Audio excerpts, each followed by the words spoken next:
भारतीय संस्कृति में माता पिता को भगवान के समान माना जाता है। हमारे शास्त्रों में कहा गया है कि मातृ देवो भव, पितृ देवो भव, यानी माँ और पिता देवता के समान होते हैं। माता पिता की सेवा करना सबसे बड़ा धर्म माना गया है। इस भावना का सबसे बड़ा उदाहरण है श्रवण कुमार है, जिनकी कथा आज भी लोगों को प्रेरणा देती है। कथा इस प्रकार है कि अयोध्या के पास एक छोटा सा गांव था। इसी गांव में श्रवण नामक एक साधारण लेकिन बहुत ही भक्ति भाव वाला बालक था। अपने वृद्ध माता पिता के साथ रहता था। उसकी माता पिता बूढ़े ही नहीं बल्कि अंधे भी थे। वे कुछ देख नहीं सकते थे और चलने में भी असमर्थ थे।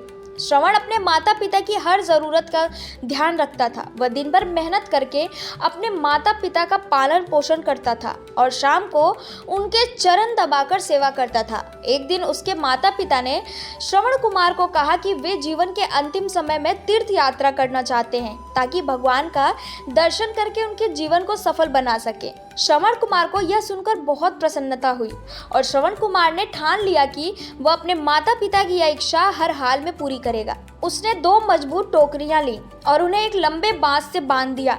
अपने माता पिता को इन टोकरी में आराम से बिठाया और उन्हें कंधे पर उठा लिया। वह सुबह सूर्य निकलने से पहले उठ जाता और पूरे दिन चलता रहता। वह जंगलों, नदियों, पहाड़ों और कठिन रास्तों को पार करते हुए अपने माता पिता को चारों धाम और अन्य तीर्थ स्थलों पर ले जा रहा था। यात्रा के दौरान श्रवण कुमार अपने माता पिता के लिए पानी भरने सरयू नदी के किनारे पहुंचा। उसी समय अयोध्या के राजा दशरथ जंगल में शिकार करने आए।